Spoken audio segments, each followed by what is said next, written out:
Hello and welcome to Security Weekly News, sponsored by Matchbox Cars. And, I'm not going to say the rest of that.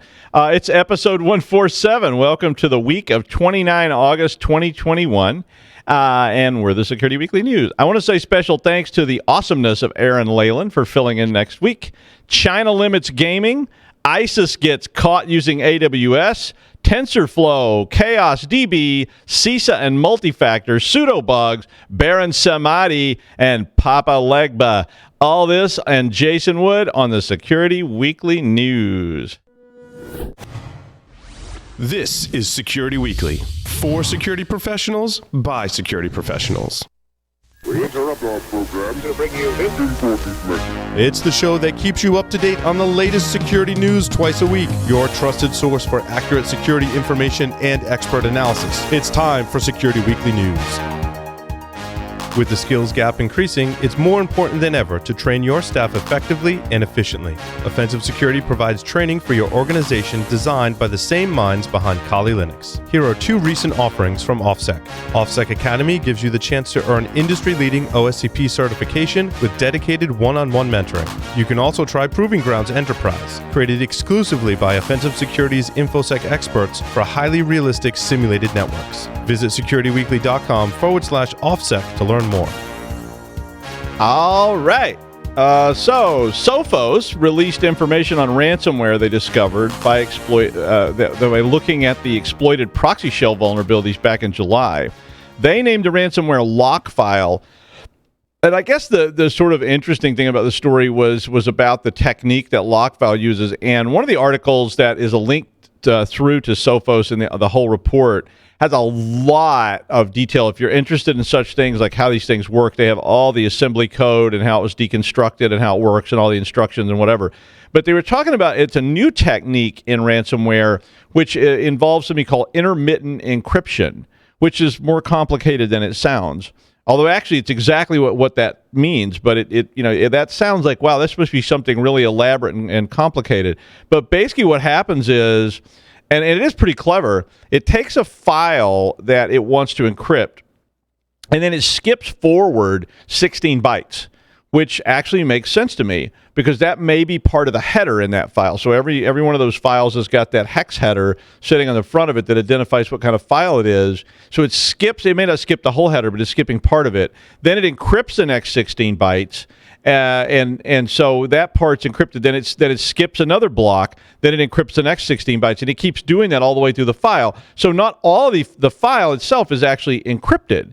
And so what that does is it makes the file itself appear more like a normal file. Because if your anti-malware products or your anti-ransomware products is looking at files and says, oh, wow, look, there's an encrypted file, it's going to set off an alert. But if it looks at a file and it sees what appears to be a normal file header, it may well ignore it, and it looks at the statistical behavior or the way the file actually looks. And he said because you can see plain text words and text and document files and things like that, it may actually help it to avoid detection.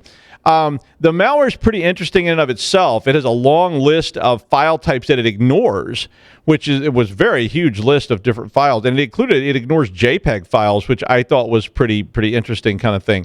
But anyway, it loads all the targeted files up in memory. It encrypts them in memory, which is a lot faster to do, and then it performs this intermittent encryption on the file, and then it writes it back on the drive.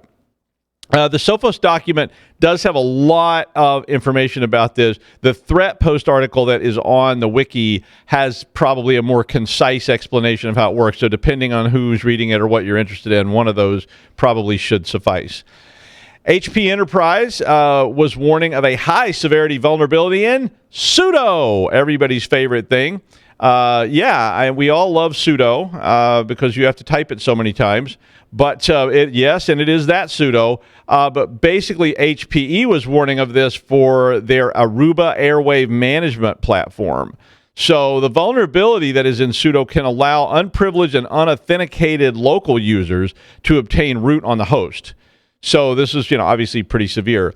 Airwave is HPE's real-time monitoring and security alert system for wired and wireless infrastructures. I looked that up to see what it was.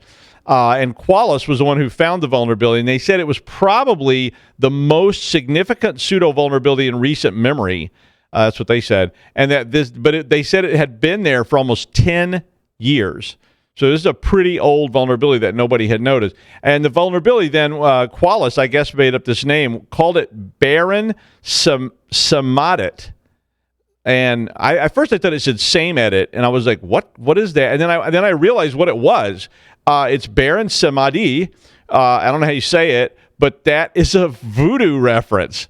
And I was really excited because a long time ago, I actually made a Dungeon and Dragon adventure that was based on Haitian voodoo. And Baron Samedi is a Loa, which is a spirit it's one of the dead spirits that you can invoke to do stuff in voodoo. And so, I mean, I'm not that I'm an expert on it, but it was just like Baron Samedi. I was like, maybe that's what it means, which was kind of interesting. And Baron Samedi, by the way, likes rum, cigars, top hats, all kinds of stuff like that. And, it sounds like if you're going to invite a Loa to a party, that would be the one you might invite. I mean, I know it's just related to the dead, but I mean, rum, top hats, cigars sounds pretty fun. And also was in Live and Let Die. So if you've ever seen that. And that's almost all I know about Haitian voodoo. I knew a few other things about Haitian voodoo, but we probably shouldn't even be talking about this, right? I don't know. Anywho, HPE publicly announced a flaw last week and said it affects a platform prior to version 8.2.13.0, which was released the 18th of June. So pretty much a lot of them. So Qualys said the bug was introduced in 2011, and it does affect Linux, it does affect BSD, it does affect Fedora, and all kinds of other distros that have sudo in them that are old versions, and most of them are. Ubuntu 20.04 has it. And that version was really old. And Debian, Fedora, you name it, they all had it, and they've all issued security warnings regarding this. The bug itself is a heap-based overflow, which which does sound like something that happens at a party with Baron Samedi, as a heap-based overflow. But the overflow will allow a local user to cause sudo to run in shell mode. So it's one of those old tricks that was always out there a long time ago to get it's a different way to do it, but to get a shell, around Linux. And so this is another way to inject essentially a shell in Linux and have root privilege. So, I guess this is something about, I don't know why the name, but anyway, good, cool naming though, Qualys. I like it. We should do more voodoo names. CISA took a strong stance on single-factor authentication at long last. They basically added it to their naughty list, which is called the Bad Practices Catalog, which is cool. Band name called it. But the Bad Practices Catalog contains all their things that are, bad practices. This particular practice was defined, this single-factor authentication, was defined as exceptionally risky and likely to result in the appearance of Papa Legba. Oh, sorry, I couldn't help. I couldn't help myself. And if you aren't up on your voodoo, Papa Legba is the gateway that connects the Loa to the world. Yeah, that's right, Papa Legba. In some cultures, Papa Legba is kind of like Loki, actually. He's like a trickster guy. But anyway, is this Cool Religions in the Modern World 305? I might be in the wrong class. I thought that, yeah, okay. Anyway, this is a big step forward for CISA, though, to start pushing government agencies and contractors into multi-factor. And they did state, quote, the use of single-factor authentication for remote or administrative access to systems supporting the operation of critical infrastructure and national critical functions is dangerous and significantly elevates risk to national security, national economic security, and national public health and safety, and the children. I mean, it was like, okay, basically what we've been saying for years, right? Single-factor authentication, bad, okay? I mean, But anyway, the article reports a study by Google, NYU, and the University of California, San Diego that they found using multi-factor authentication can block up to 100% of automated bots, 99% of bulk, I don't know how they got these numbers, 99% of bulk phishing attacks, and 66% of targeted attacks. White or whites, always. So this report should give you some ammo, though. If you want to try to get an MFA up and running and get budget for that, here is some nice, solid ammo. CISA has also opened a GitHub that has a bad practices page to get feedback from all of you. So currently under consideration for the naughty list, they haven't added them yet, are weak crypto, Flat network topologies for 500, Alex. Flat network topologies. Intermingling IT and OT, universal administrator accounts, reuse of compromised systems without sanitizing them. Oh, that is just gross. And sending sensitive, unencrypted, unauthenticated traffic over uncontrolled networks. And poor physical controls. Why those things haven't been put on the naughty list already, I don't know. But go there and be sure and give them your 2 shillings worth, because I think they need some more evidence to make sure that flat network topologies is considered dangerous. Microsoft issued guidance for Azure users that were affected by ChaosDB.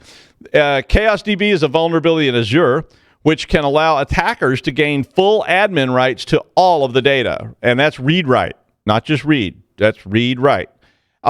This system is called Cosmos DB, and it runs on Azure. So this is a very interesting product. Cosmos is a globally distributed NoSQL database, which it doesn't really mean it doesn't have SQL in it, by the way. It means not only SQL. But a NoSQL database tool, it's used by a lot of large players like Coca-Cola, Mercedes, Citrix, and a whole big long list of people. Not only SQL database structures are pretty cool if you've never seen one, but they're often used on very large data sets. That was sort of their purpose in life.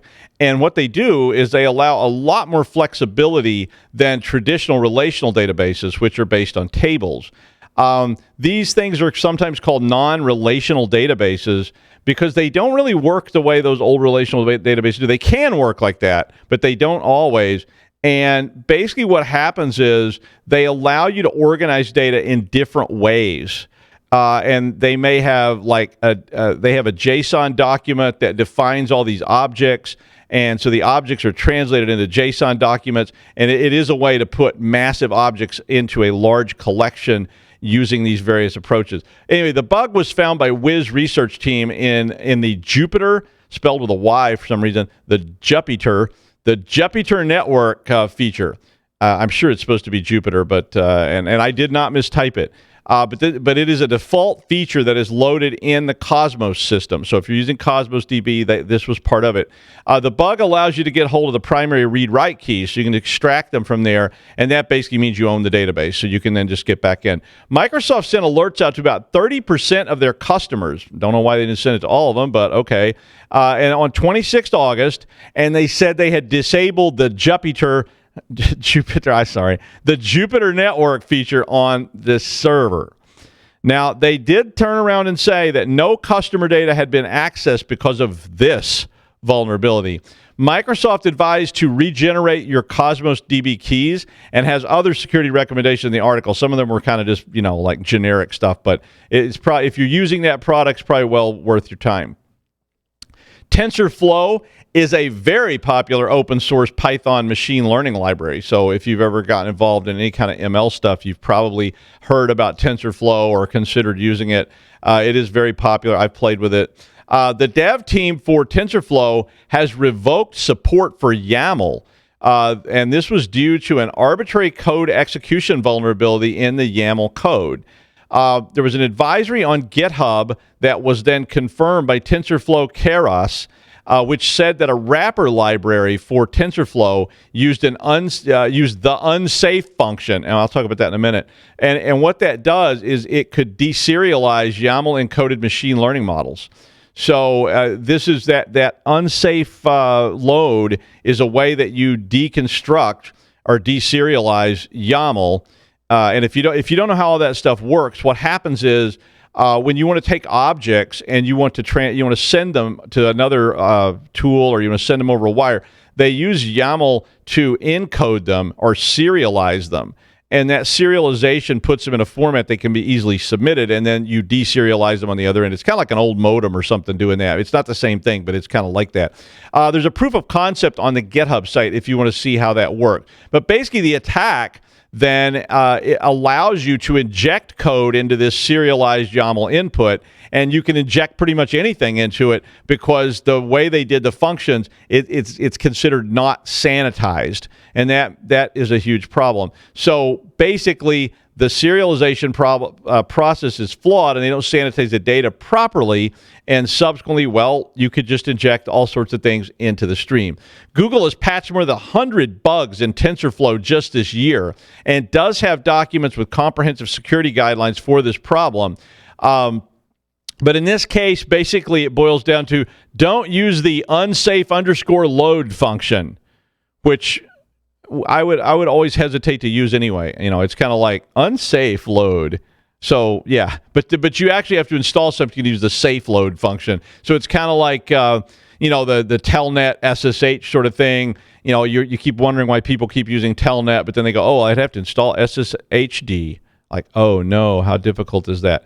Anyway, in this case, the function is literally called unsafe load. So take it for what it's worth. And ISIS propaganda website has been running on AWS since April. On Friday, Amazon said they had disabled this site. The group called Nida-i-Haq is an Islamic State media group that distributes content in the Urdu language, which is spoken in Pakistan and Afghanistan, and it uses AWS to host its content.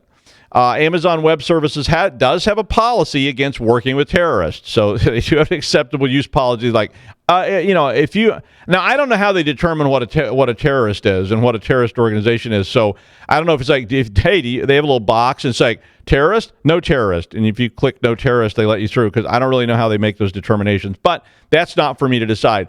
Anyway, this group was hosting content which claimed credit. I think it was on Thursday, they claimed credit for the suicide bombing in Kabul that killed 170 people. The Washington Post was investigating this, and they reported on how the terror group was using AWS to promote extremism.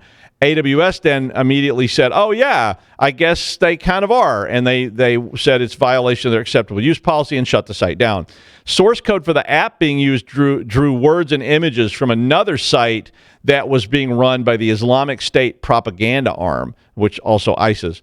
And I just wanted to say, whether or not you agree with policy level decisions in Afghanistan over all the years that everybody's been in Afghanistan, and I bet all of us out here probably either are or know people who served in Afghanistan, and they did their very best. I know I have some friends, they were there, they did their best, and they did what they thought was right. I don't know what the correct policy, action, et cetera, is for these complex world situations, but I do know that all the service people were over there to do a job, and they did them as best as they could, regardless of what was happening in Moscow or Washington or London or Mar-a-Lago or anywhere else. And so all the policy think tanks and strategic planning sessions aside, thanks to all the people that served in Afghanistan and did their best. And Amazon, maybe like quit hosting terror groups, really.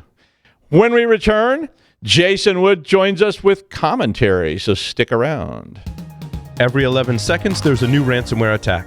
Oil pipelines, universities, corporations, all paying millions of dollars. Barracuda says, don't pay the ransom. Before a ransomware attack occurs, train your teams to recognize an attack and use anti-phishing technology. Protect your applications, and they can't get onto your network. Simple backup and restore solutions quickly recover your data without paying the ransom. Build your ransomware protection plan now by visiting securityweekly.com/Barracuda. That's securityweekly.com/Barracuda.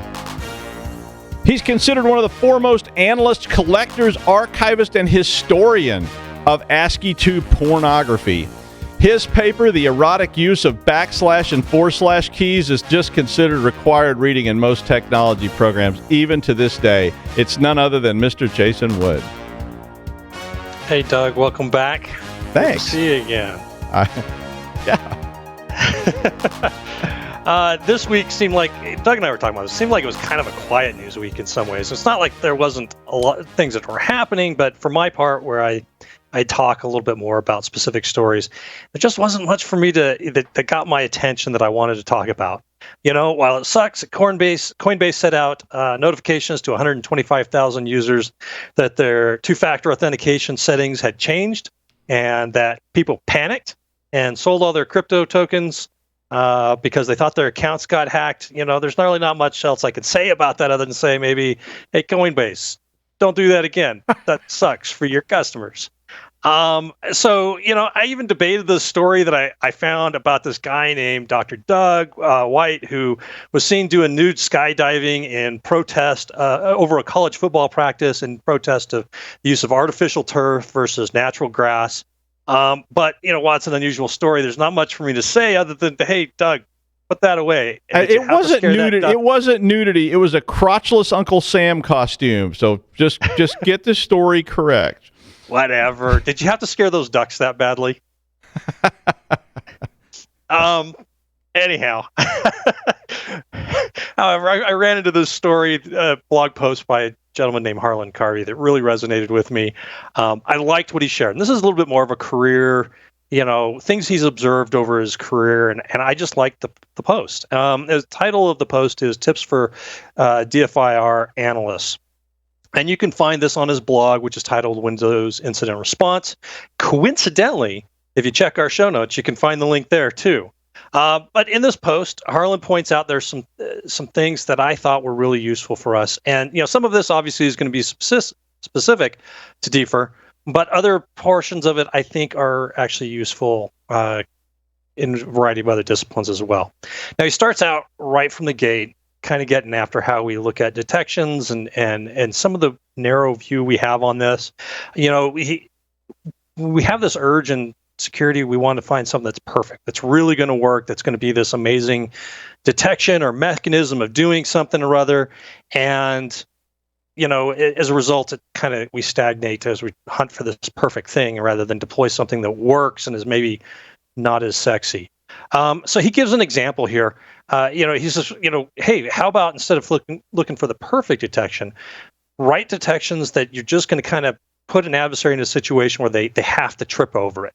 And he gives an example of an organization that they had an adversary get into their environment, and this adversary kept using the net command, net.exe on Windows, to add user accounts. Now, that's a legitimate command. I remember being introduced to it in my early days of my career, taking my Microsoft training and stuff like that. But in this organization, they never created accounts that way. And so while this was, legitimate tools, the usage wasn't. And so he prompted them to write detections basically for the use of the net command, and some things that they saw the adversary doing. Sure enough, the adversary comes back a little bit later. They had alternate mechanisms apparently to get into the environment, and the victim was able to very quickly catch them up because they were again using the net use command or net user command and creating accounts, and that trip, made it where they were immediately visible. Again, is this the most exciting detection ever? No, not at all. Was it effective? Well, in this case, absolutely. In fact, in a lot of our environments, it probably would be. I do want to underscore this bit that, because this is, somewhat brittle, if you will, kind of detection maybe. Oh, the adversary could just use a different command. Well, yes, but they like to use this sort of thing. So, while I want to caution you and say, hey, this isn't a silver bullet, this isn't something that, is necessarily, maybe your environment uses the net command, I don't know, to create user accounts, and then this would be a rough thing to implement. The point here is those we're writing detections that are effective and are focused on how adversaries operate. What do you find about, what are you reading about how adversaries do things? What are some of the techniques that they use? What are some of the things that they will almost always do when they get into an intrusion? And how common are those things in your environment? Probably not very. We have a lot of tooling and stuff like that we use outside of the basic Windows commands to do stuff. So, as a starting place for that, take a look at the third paragraph of Harlan's post here, because he's got at least two solid techniques, one of them being the use of the net command. I see adversaries using this an awful lot. So, look around for things like this. As you read this, take notes, see how it applies to your environment, and see if you can apply that. There are a lot of points here, I think, that as an adversary operates, there's a lot of points that we can catch them. Maybe it's difficult to catch them on that initial access, but every time they run a command, this gives us a new opportunity. Another point he makes is about the effectiveness of a good demo. And organizations have this tendency to make assumptions about how good their defenses are and how likely something is able to happen. And then we tend to overestimate our ability to catch things, or that's not possible, or whatnot.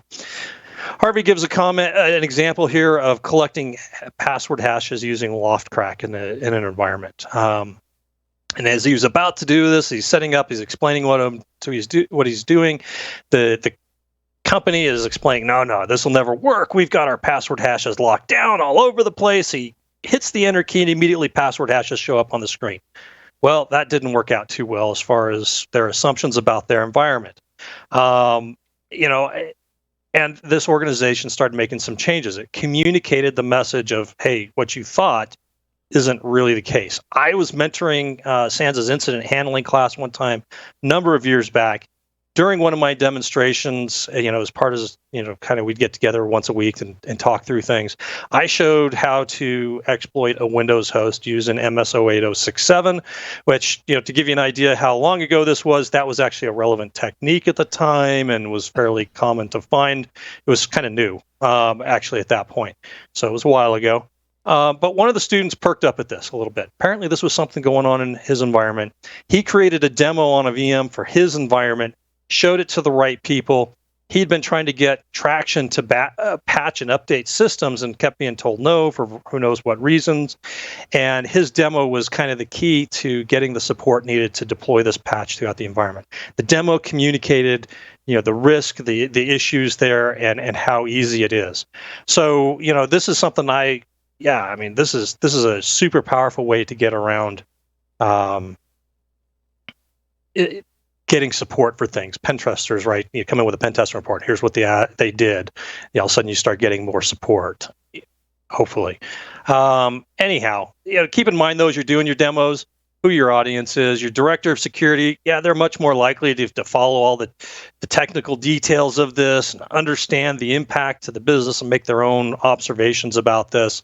Somebody else in the organization who may be very influential to you getting support that you need, like maybe an application owner or process owner, they may not understand all of that. So make sure that as you're doing your demo, you're explaining what those impacts are. Hey, these are techniques that ransomware operators like to use. And see, as I walk through this and show you how this works, here's how they can encrypt the data, stop the system, stop the process that you're depending on to make a lot of money for the organization. That is a risk they get. And all of a sudden, okay, we're willing to accept maybe some downtime to reboot a system or what have you. Carvey has a number of other points that I really liked in his post. One of the things that stood out to me that I chuckled at, because this was kind of one of my observations, he makes some comments about this, people making judgments on sophistication or the skill of an actor based on whether or not the command was exciting or novel or sexy in some way. And, basically, if they work and if the victim isn't watching, then why does the adversary have to go to some new and novel technique or something that looks elite to accomplish their goal? They don't have to do that. So instead they stick to their basics and they just keep working towards their objective. They have a defined outcome that they're looking for, and they're going after that. So just because the commands an adversary is using aren't super exciting to you does not mean that this is a script kiddie or somebody who's easy or doesn't know what they're doing out here. They can always up their game. When I think about sophistication of an actor, I tend to look at it like preparation, their infrastructure that they're using, how they're acting. It actually gets kind of interesting when you watch adversaries that have already been in their environment for a while. They've got a pretty good idea where things are, and they work through very deliberately to their objective. You don't see them wandering off into weird paths and stuff. They stay on point and are going after their goal. And also their willingness to come back using different access methods, different credentials that they've already stolen or picked up from somewhere. They just appear as a different user. And they'll alter their tactics in response to the environment. So as we're making things difficult for them, they'll up their game as necessary. So just be aware of that. I mean, maybe they're just using the net command to do some stuff. But that doesn't mean that they're beginners and they don't know what they're doing. There are others in this thing. It's a great post to read through. Highly recommend you take some time to read it, think about it. How does this apply to your environment? Got the link here for you in the show notes. All right. Thank you, Jason. And finally, China. Oh, China. China has announced that minors may only play video games for an hour on Fridays, weekends, and holidays. 1 hour. That's it, kids. Put them down. And minors are banned from playing any games during the school week. The policy starts tomorrow, so finish up all those levels that you were trying to do. This isn't the first maneuver on this matter by China. In 2019, citing nearsightedness and addiction, they banned minors from gaming after 2200 hours at 10 p.m. and before 8 a.m., and they only allowed 90 minutes of gaming on weekdays at all. The government will require minors to register the games with their real names now, and they're going to require gaming companies to require real authenticated names. Tencent was already doing this supposedly with a game called Honor of Kings, which I don't know anything about it, but they apparently were already doing that, and that's apparently a very popular game in China. Tencent said that they fully supported the new rule, and they will make every effort to follow it. China also has limits on spending to 400 yuan a month, which is about $62. South Korea has just ended a law that they had passed limiting access for minors and asked parents to manage it instead. So, but if anybody can do it, China can do it. But I bet the gamers will find a way. So maybe this is just a subtle way to train new hackers for tomorrow, right? I mean, how do you beat the gaming restrictions?